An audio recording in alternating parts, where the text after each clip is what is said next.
പിന്നെ മറ്റൊരു കാര്യം, ഈ തൃച്ചംബരത്ത് ആര് നിൽക്കണം ആര് നിൽക്കണ്ട എന്ന് തീരുമാനിക്കുന്നത് ഈ അഖിലാണ്ടേശ്വരിയും ശിവരാമകൃഷ്ണനും, പിന്നെ എന്റെ 2 ആൺമക്കളും. പുറത്തുനിന്ന് വരുന്ന ആൾക്കാർക്ക് ഞങ്ങൾ അധികാരം വിട്ടുകൊടുത്തിട്ടില്ല. എല്ലാം ഒന്ന് മനസ്സിലാക്കിയ നന്നായിരിക്കും. അരവിന്ദേ, ഡ്രസ്സ് മാറുന്ന ലാഘവത്തോടെ നീ നിന്റെ മനസ്സ് മാറുന്നു എന്നാണ് മഹേശ്വരി മകളും പറയുന്നത്. അതിന് മറുപടി കൊടുക്കേണ്ടത് ഞങ്ങളല്ല, നീയാണ്. ഇനി മേലാൽ ഇതൊരു ചർച്ചാ വിഷയമാകാത്ത രീതിയിൽ വേണം നീ സംസാരിക്കാൻ. ആൻറ്റി, എൻ്റെ അമ്മയും അച്ഛനും പറയുന്ന അനുസരിച്ച് നന്ദനെ കല്യാണം കഴിക്കാൻ ഞാൻ തയ്യാറാണ്. ഞാൻ ഈ പറയുന്ന വാക്കിൽ ഉറച്ചു തന്നെ നിൽക്കുക. ആൻറ്റിക്ക് എന്നെ വിശ്വസിക്കാം, പ്ലീസ്.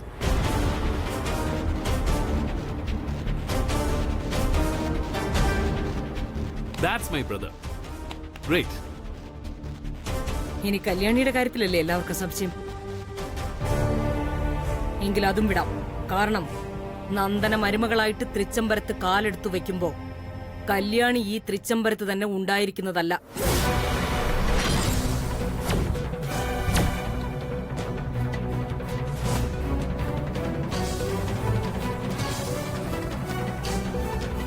ഞാൻ അവളെ ഇവിടുന്ന് പറഞ്ഞയക്കുന്നതല്ല, അവൾക്ക് സ്വയം പോകേണ്ടി വരും.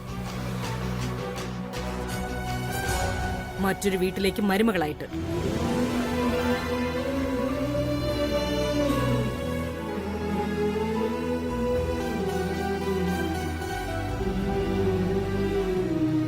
ആരും അതിശയിക്കണ്ട.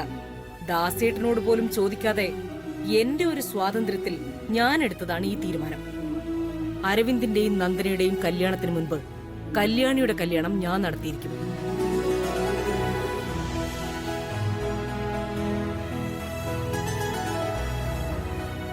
ഇതിൽ കൂടുതൽ എന്തെങ്കിലും ഉറപ്പ് വേണോ മഹേശ്വരിക്ക്? ഞാൻ വേറൊന്നും ഉദ്ദേശിച്ചു പറഞ്ഞതല്ല. എന്റെ മോള് ഇനിയും എന്തിനാ വിശദീകരിച്ച് വഷളാക്കുന്നത്? ഉത്തരങ്ങളെല്ലാം കിട്ടിയില്ലേ? ഈ വിഷയം ഇവിടെ അവസാനിപ്പിക്കാം. ദാസേ, കല്യാണിയും കൂട്ടി പൊയ്ക്കോളൂ. അവള് കുറച്ചേറെ റെസ്റ്റ് എടുക്കട്ടെ. ശരി സർ.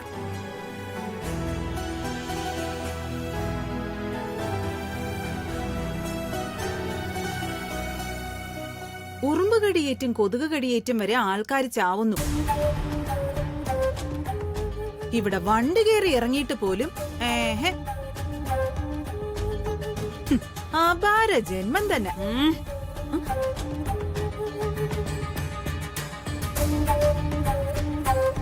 കമലേ, സർ.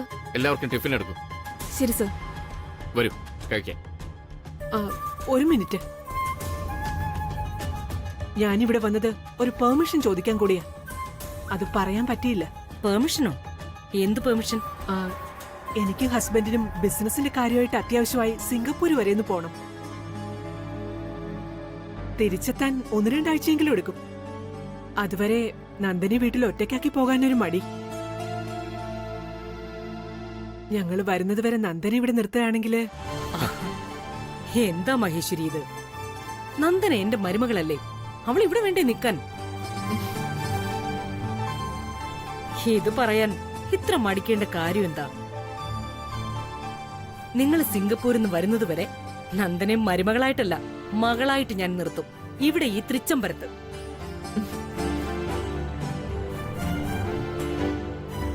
വാ, ഭക്ഷണം കഴിക്കാം.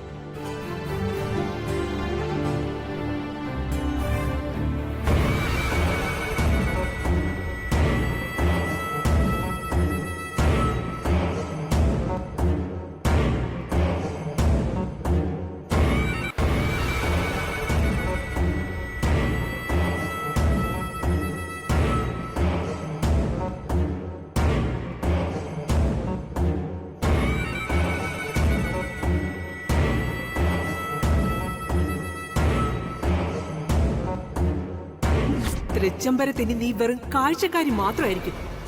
തിരക്കഥ ഒരുക്കുന്നത് ഞാനാണെങ്കിൽ ഞാൻ വിചാരിക്കുന്നതേ നടക്കും. ഞങ്ങളുടെ അടുത്ത സ്റ്റെപ്പ് എന്താണെന്ന് അറിയുമ്പോഴാ നീ അന്താളിച്ച് വാ പൊളിക്കാൻ പോകുന്നത്. നോക്കിക്കോടി, ഈ കഥയിൽ ആരും പ്രതീക്ഷിക്കാത്ത ഒരു ട്വിസ്റ്റ് വരാൻ പോവാ. നീ അത് കാത്തിരുന്ന് കാണും. അപ്പൊ കൈയടിച്ചാ മതി. നീ മനസ്സിലായിടി, മനസ്സിലായി. നീ ഈ വീടിന്റെ അസ്ഥിവാരത്തിൽ ഒരു ബോംബ് കുഴിച്ചിടാനാ വന്നിരിക്കുന്നെ. എന്നിട്ട് സിംഗപ്പൂരിലിരുന്ന് സ്വന്തം റിമോട്ട് കൊണ്ട് നീ അത് പൊട്ടിക്കാനാണ് ഉദ്ദേശം. ഹും. ഈ വിലാസിനി ഉള്ളിടത്തോളം കാലം അത് ഞാൻ നടത്താൻ സമ്മതിക്കില്ല. നന്ദൻ ഇവിടെ കാലെടുത്ത് കുത്തുന്ന നിമിഷം നീ അത് മനസ്സിലാക്കും. അതേ നിമിഷം തന്നെ.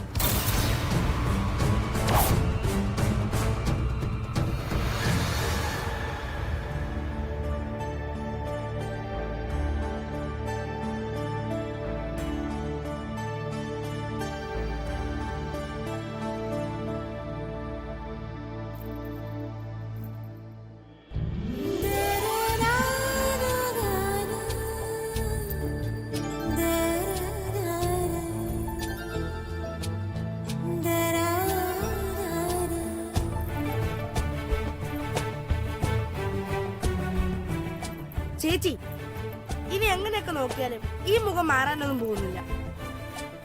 വെറുതെ എന്തിനാ കണ്ണാടി തുറച്ചു നോക്കുന്നേ? ഇപ്പോടാ അവിടുന്ന്. ഞാൻ പൊയ്ക്കോളാം. പക്ഷെ നല്ല തലവേദന. ആശുപത്രിയിൽ നല്ലോണം ഒന്നും ഉറങ്ങാത്തോണ്ടായിരിക്കും.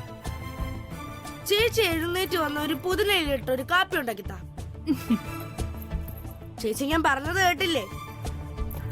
ആ ജിമിക്കും തട്ടി തട്ടി ഇരിക്കാതെ ഒരു കാപ്പി ഇട്ടോണ്ട് വരാൻ. അനിയൻകുട്ടാ, ഈ ജിമിക്കി കമ്മില് ചേച്ചിക്ക് നന്നായിട്ട് ചേരുന്നുണ്ടല്ലേ? പിന്നെ ഫസ്റ്റ് വേറൊന്നുമില്ലെങ്കിൽ കൊള്ളാം. അപ്പൊ അങ്ങനെയാണല്ലേ? എന്നാലേ നിനക്ക് കാപ്പിയില്ല, ചായയില്ല. വേണമെങ്കിൽ വല്ല ഹോട്ടലിൽ പോയി കുടിക്കാൻ നോക്കൂ. പോടാ. 2 ദിവസം ബോധമില്ലാതെ ആശുപത്രി കിടന്നിട്ട് വന്നോണ്ട് ഞാനിപ്പോ വെറുതെ വിടുന്നു. ഓ, ഒരു കാപ്പി ചോദിച്ചപ്പോ വലിയ ജാടയാണല്ലേ? എടാ നോക്കിക്കോ നിന്നെ ഞാൻ. എന്തിനാണ് നുള്ളിയത്? തടിയാ? ഓ, ഇതാ പഴയ ജിമിക്ക് കമ്മല് തന്നെയല്ലേ? ഇപ്പൊ ഇതിനെന്താ ഇത്ര പുതുമ? കമ്മലും തട്ടി തട്ടി സ്വയം മറന്നങ്ങി ഇരിക്കുന്നു. കണ്വാശ്രമത്തിലെ ശകുന്തള എന്ന വിചാരം. ഡാടാ, നീ വലിയ ഉപമയും ഉൽപ്രേക്ഷയൊന്നും പറയണ്ട. ഇതേ നമ്മുടെ അമ്മ മരിക്കുന്നതിന് മുമ്പ് തന്ന കമ്മല. ഇതിടുമ്പോ കിട്ടുന്ന സന്തോഷം പുതിയതിടുമ്പോ കിട്ടില്ല. ആ കമ്മല് കളഞ്ഞു എന്നല്ലേ ചേച്ചി പറഞ്ഞത്? പിന്നെ ഇപ്പൊ ഇത് എവിടെ നിന്ന് കിട്ടി? ഇത് കളഞ്ഞു പോയപ്പോ പിന്നെ തിരികെ കിട്ടില്ലെന്ന് കരുതിയതാ. പക്ഷേ എനിക്കെന്ത് വിഷമായിരുന്നെന്ന് അറിയോ നിനക്ക്? വിഷമൊക്കെ അവിടെ ഇരിക്കട്ടെ. ഇപ്പൊ ഇത് എവിടെ നിന്ന് കിട്ടിയെന്ന് പറ. അതല്ലേ രസം. വല്യ കുഞ്ഞിന് എവിടെന്നോ കിട്ടിട്ട് സൂക്ഷിച്ചു വെച്ചിരുന്നതാ. ആശുപത്രിയിൽ വെച്ചിട്ട് ഇതിന്റെ കയ്യിൽ വെച്ച് തന്നപ്പോ എന്റെ കണ്ണ് നിറഞ്ഞുപോയി. എങ്ങനെ? ഈ കമ്മല് വലിയ കുഞ്ഞ് ഇത്രയും നാള് സൂക്ഷിച്ചു വെച്ചിട്ട് ചേച്ചിക്ക് തന്നു. അങ്ങനെ തരണമെങ്കിലേ അതിലെന്തോ ഒരു ഇതല്ലേ? എന്തോ ഇതില്ലേന്ന്? അത് തന്നെ, വലിയ കുഞ്ഞിന്റെ ചേച്ചിയോട് എന്തോ ഇത്. ദേ, നിന്നോട് ഞാൻ ഒരുപാട് പ്രാവശ്യം പറഞ്ഞിട്ടുണ്ട് ആവശ്യമില്ലാത്തൊന്നും പറയരുതെന്ന്. ചേച്ചി, നമ്മള് സിനിമയിൽ ഇതൊക്കെ എത്ര കാണുന്നതാ. ചേച്ചിയുടെ കമ്മൽ ഇത്രയും നാള് സൂക്ഷിച്ചു വെച്ചിട്ട് ഇപ്പൊ അത് ചേച്ചിക്ക് തിരിച്ചറിയണമെങ്കിലേ ആ മനസ്സിൽ എവിടെയോ ഒരു അനിയൻകുട്ടാ, നിന്നോട് ഞാൻ പലവട്ടം പറഞ്ഞതാ. ഇനി എന്നെ അടി മേടിക്കും കേട്ടോ, പറഞ്ഞേക്കാം. ചേച്ചി, ഞാൻ സത്യം പറയുന്നേ. ആ വലിയ കുഞ്ഞിന് ചേച്ചിയോട് നിന്നെ ഞാനുണ്ടല്ലോ. എന്തേത്? എന്തോന്നാ ഈ രാത്രിയില്? 100 ആയിസ. ഇപ്പൊ ഞങ്ങൾ അങ്ങോട്ട് വിചാരിച്ചതേ ഉള്ളൂ. എന്നെ കുറിച്ചോ? അതെന്താ ഇപ്പൊ എന്നെ കുറിച്ച് വിചാരിക്കാൻ? അത് അനിയൻകുട്ടാ ഉണ്ടാതിരുന്നേ. കല്യാണി അവൻ പറയട്ടെ, എന്തിനാ അവനെ തടയുന്നേ? നീ പറയാനിങ്ങൂട്ടാ. ഏയ്, അവനൊന്നും പറയാനില്ല. ഞങ്ങള് ഹോസ്പിറ്റലിലെ കാര്യം പറഞ്ഞോണ്ടിരിക്കുകയായിരുന്നു. അപ്പോഴാ വല്യ കുഞ്ഞ് വന്നത്. അല്ല, എന്താ ഇപ്പൊ ഇങ്ങോട്ട്? എന്തിനാ വല്യ കുഞ്ഞ് വന്നേ? ഒരു ചെറിയ തലവേദന പോലെ. അന്ന് ഇതേ തലവേദന വന്നപ്പോ കല്യാണി ഒരു കാപ്പി ഉണ്ടാക്കി തന്നില്ലേ? അതുപോലെ ഒരു കാപ്പി കിട്ടിയിരുന്നെങ്കിൽ കൊള്ളായിരുന്നു. ആ കാപ്പി അത് കുടിച്ചപ്പോ അന്ന് പെട്ടെന്ന് തലവേദന മാറിയെന്നും പറഞ്ഞതല്ലേ? ഞാൻ ഇപ്പൊ ഉണ്ടാക്കി തരാം.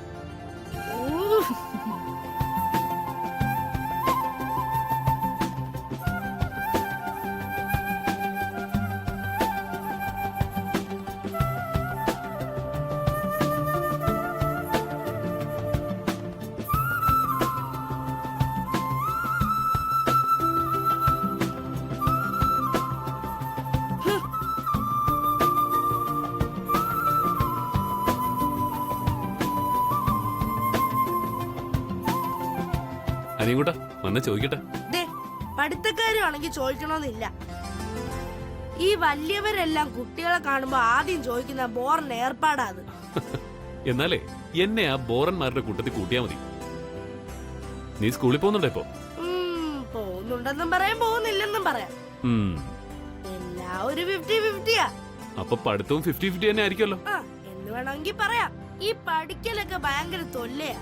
ദേ ഞാൻ മന്ത്രിയാവുകയാണെങ്കിലേ ആദ്യം ഈ രാജ്യത്തെ സ്കൂളുകൾ നിരോധിക്കും. മിടുക്കൻ. വെറുതെ അല്ല നീ മന്ത്രിയാകത്തത്. മോൻ പോയി ചേച്ചിയോട് കാപ്പി എന്താന്ന് ചോദിക്കും. നമ്മൾ തമ്മിൽ സംസാരിച്ചാലേ ഒരു വഴിക്ക് എത്തൂല. ഞാനിവിടെ മിണ്ടാതെ നിന്നോളാം. ശരി, ആയിക്കോട്ടെ.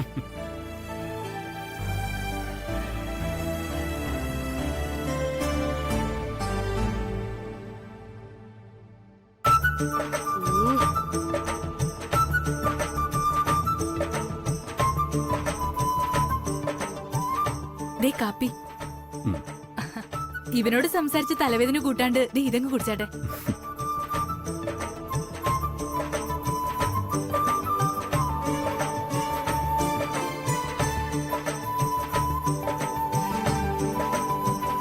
ശരി, എന്ന് ഞാൻ ഇറങ്ങട്ടെ. Good night.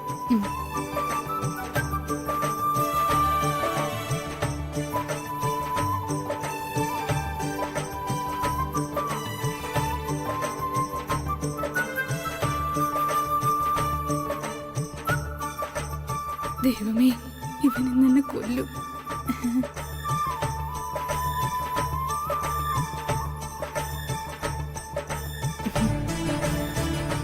എന്താ നീ ഇങ്ങോട്ട് പിണങ്ങിയോ? ചേച്ചിയല്ലടാ. വേണ്ട, കൈയെടുക്ക്. ഞാനൊരു കാപ്പി ചോദിച്ചപ്പോ വലിയ ബുദ്ധിമുട്ട്. ഇപ്പൊ വലിയ കുഞ്ഞു ഒന്ന് ചോദിച്ചപ്പോ അപ്പഴേ ഉണ്ടാക്കി കൊടുത്തു. വേണ്ട, പോ, എല്ലായിടത്തും മിണ്ടണ്ട. ക്ഷമിക്കടാ, അവര് നമ്മുടെ മുതലാളിമാരല്ലേ. അവര് ചോദിച്ചാ നമുക്ക് ഉണ്ടാക്കി കൊടുത്തല്ലേ പറ്റൂ. ഇതൊന്നുമില്ല, ഇത് വേറെ കാര്യങ്ങളാ. ഞാൻ പറഞ്ഞില്ലേ വലിയ കുഞ്ഞിനെന്തോ ഞാൻ അയ്യോ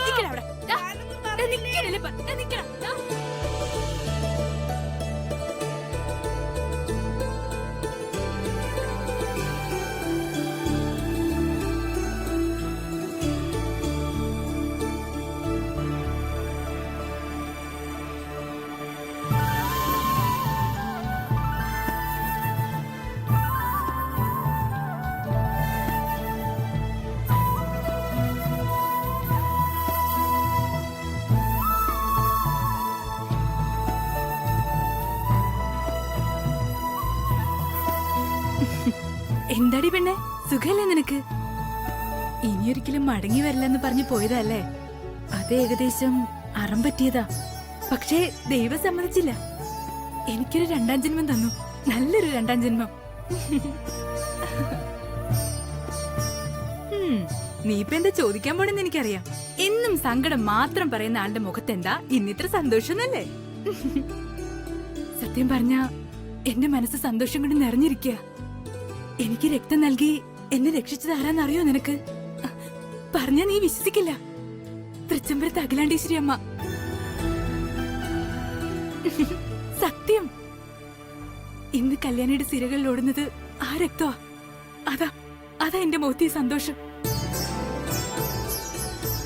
അഖിലാമ്മയുടെ ആശുപത്രിയിൽ വെച്ച് എന്റെ നെറുകയിൽ ഇങ്ങനെ തലോടിയപ്പോ മരിച്ചുപോയ എന്റെ അമ്മ തിരികെ വന്ന പോലെയാ എനിക്ക് തോന്നിയേ. ഇതിൽ കൂടുതൽ എന്ത് ഭാഗ്യ പെണ്ണെ ഈ കല്യാണിക്ക് ഈ ജന്മത്തിന് കിട്ടാൻ. ആ പിന്നെ ഒരു പ്രധാന കാര്യം പറയാൻ മറന്നു. അനിയൻ കുഞ്ഞ് നന്ദന മേഡത്തിന് കല്യാണം കഴിക്കാൻ സമ്മതിച്ചു. സന്തോഷായില്ലേ നിനക്ക്? എനിക്ക് സന്തോഷായിട്ടോ. അഖില മേഡത്തിന് ഞാൻ കൊടുത്ത വാക്ക് പാലിക്കാൻ ദയവായിട്ട് സഹായിച്ചതാ.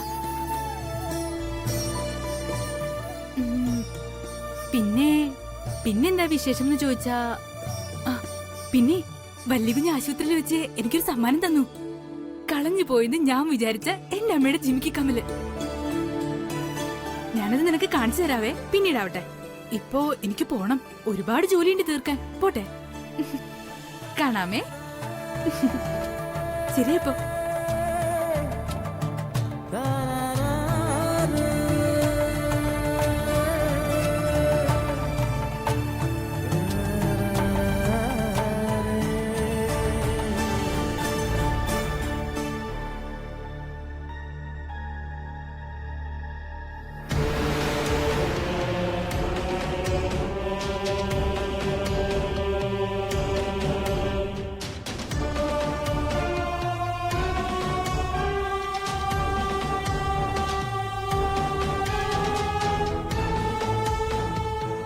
ഡാ ഉം? എന്താ ഒരു ടെൻഷൻ പോലെ? ആ ഇളയമേ ആ ഇളയമ്മ എന്നെ നീ ചോദിച്ചത് കേട്ടില്ലേ? അതോ കേട്ടില്ലെന്ന് നടിച്ചാണോ? നടിക്കാനോ? എന്തോന്ന്? ഏ?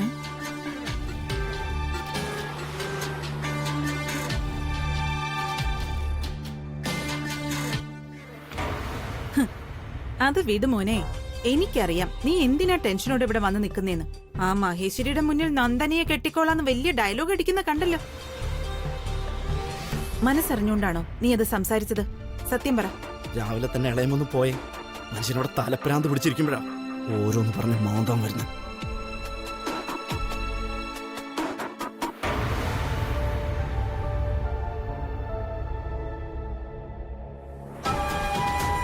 ആഹാ, അങ്ങനെ വിട്ടാ പറ്റില്ലല്ലോ. ഡാ മാന്തൂടാ മാന്തു. ഹ്, ഞാൻ ഈ തൃച്ചംബരത്ത് മരുമകളായിട്ട് വന്ന് കേറുമ്പോഴേ നീ മുട്ടിലെഴയുന്ന പ്രായോ. അന്ന് തൊട്ട് നിന്നെ ഞാൻ കാണുവാ. നിന്റെ മനസ്സ് ഈ ഇളയമ്മയ്ക്ക് നന്നായിട്ട് അറിയാം. നന്ദനിയെ കല്യാണം കഴിക്കാന്ന് നീ മനസ്സില്ലാ മനസ്സോടെയല്ലേ സമ്മതിച്ചത്? ഇളയമ്മയോട് സത്യം പറ.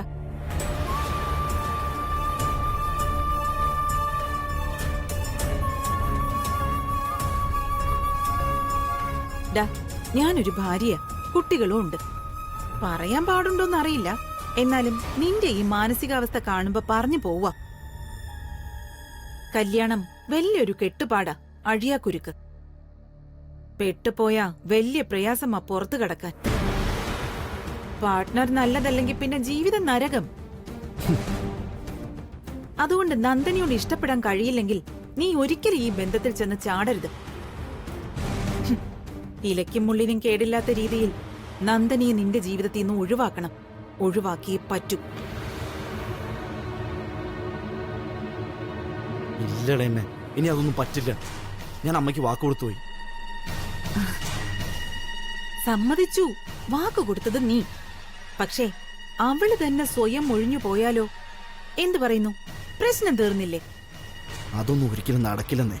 അവൾ ഒഴിഞ്ഞു പോവില്ല. അല്ലെങ്കിൽ തന്നെ എന്റെ ഓരോ പ്രവൃത്തിക്ക് അവളെ എന്നും ഒഴിഞ്ഞു പോണ്ടതാ. ആ അതൊരു സത്യ. അല്ലെങ്കിൽ ഏത് നാട്ടിലാ കല്യാണത്തിന് മുമ്പ് പെണ്ണ് വന്ന് ചെക്കന്റെ വീട്ടിൽ നിൽക്കുന്നേ? ഏതായാലും ഒരു കാര്യം തീർച്ച,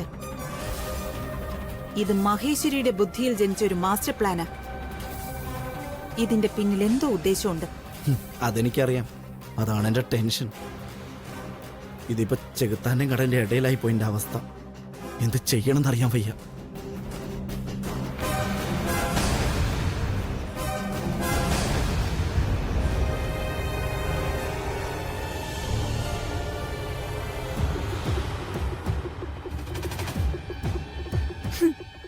ആ ഉപമ എനിക്ക് ഇഷ്ടപ്പെട്ടു. ഇനി നീ ഒരു കാര്യം തുറന്നു പറഞ്ഞാ മതി. ഇവിടെ ഇപ്പൊ ആരാ ചെകുത്താൻ? നന്ദനയാണോ അതോ നിന്റെ അമ്മ തൃച്ചംബരത്ത് അഖിലാണ്ടേശ്വരിയോ? കുറെ നേരായി ഞാൻ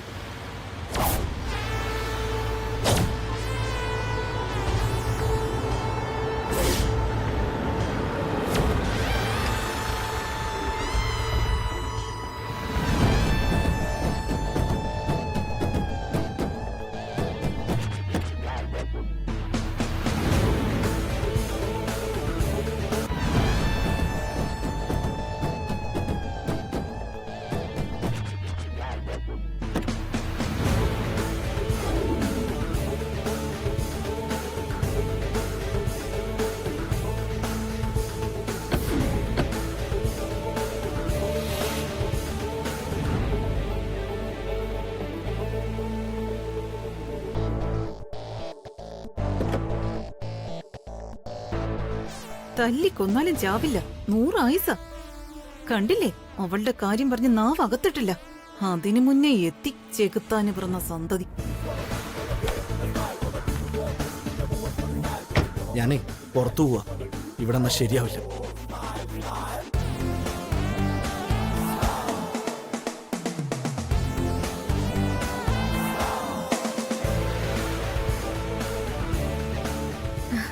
ഹായ് അരുവേ. ഹായ്. ഞാനേ ഒന്ന് പുറത്തു ഇറങ്ങിയതാ. ഇവിടെ തന്നെ കാണുമല്ലോ അല്ലേ? തീർച്ചയായിട്ടും ഇനി ഇവിടെ കാണൂ. ശരി, നീ പോയിട്ട് വാ. ശരി ശരി.